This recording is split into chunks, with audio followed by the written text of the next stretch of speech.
I think the whole objective is that this recent escalation is obviously has now significantly heightened tension in a very already fragile and volatile environment.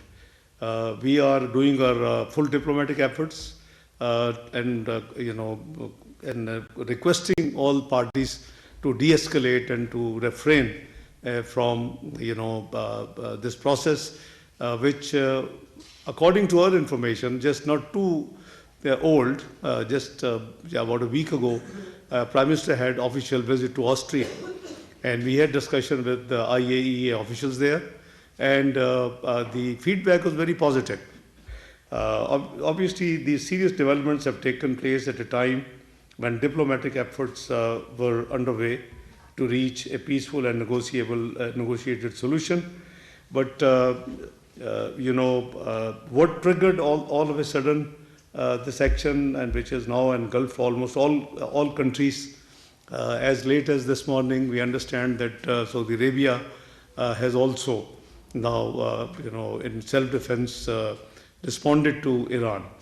Though there is no reported casualties, Pakistan, as soon as they landed yesterday, we had a meeting. Prime Minister chaired the meeting. The civil military leadership was there, and there was an official statement, in this regard issued by Prime Minister's office. I'm sure you would have seen that statement as well.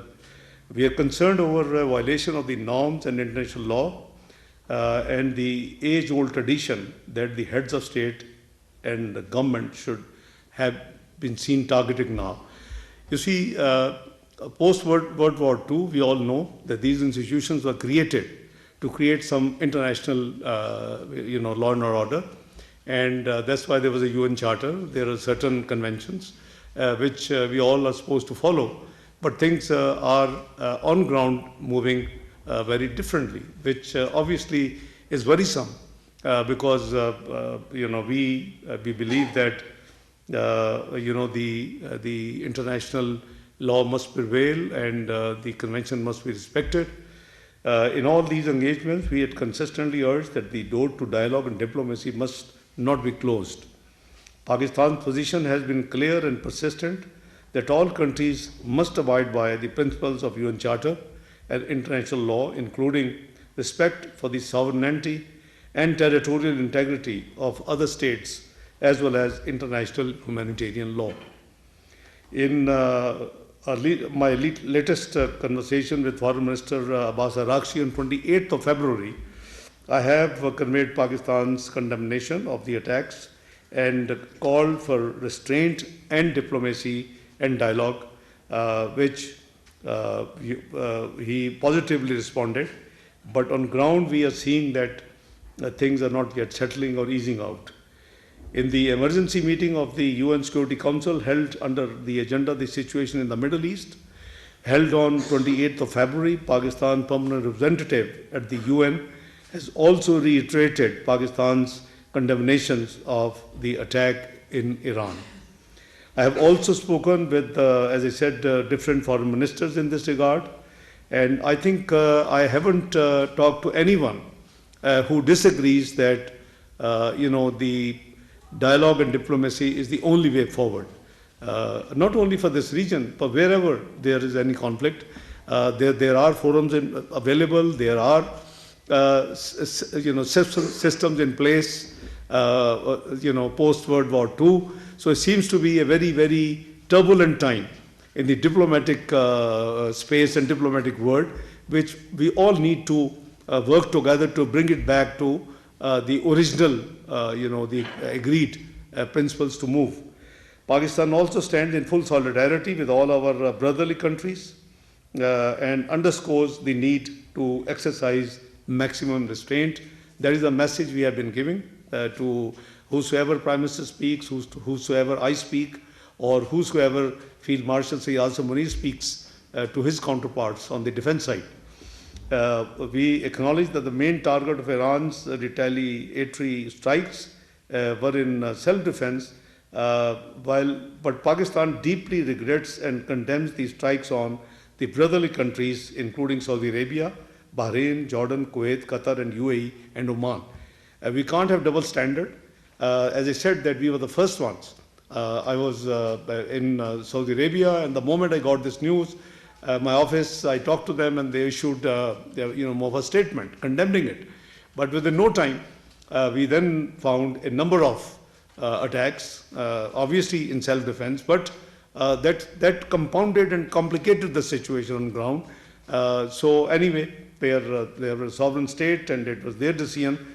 They said that we have not attacked those countries, we have attacked the American base there, or their installation there. But there is still no justification because of the panic. See what's the turmoil in the entire region. We are seeing. I myself have to find ways and means to get back to the country, and the entire space in the Gulf states airspace was closed.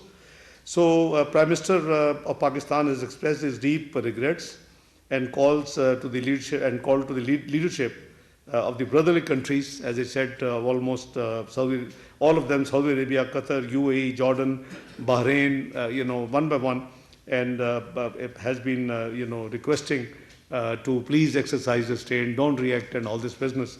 This last 72 hours developments are really very, very worrisome. In our outreach at the leadership level, we have called for an immediate halt to escalation through urgent resumption of diplomacy to achieve a peaceful, negotiated resolution to the crisis. Pakistan stands ready to extend our support towards peaceful resolution of outstanding issues. Incidentally, this, if you recall, this is the second round. The last round was in June last year, when again we did our complete efforts. Oman was the mediator, and again Oman is again mediator this time. And the talks in Geneva about a week, 10 days ago were going very positive. So our effort has been to encourage both the US and Iran to get engaged in dialogue, diplomacy, and resolve the issue. I won't walk you through the entire detail. We are privy to detail of the demands and the responses. We have been encouraging to make it a viable, a win-win for both the United States and Iran. And I think we are very close, in counseling both countries on this subject. They were both positive, and they were both forthcoming. You see the actions now. As I said, that Foreign Minister of Oman was absolutely satisfied. So was the authorities of IAEA, whom we met about 10 days ago during our official visit to Austria. So it is puzzling that what necessitated all of a sudden, a decision to attack. Anyway,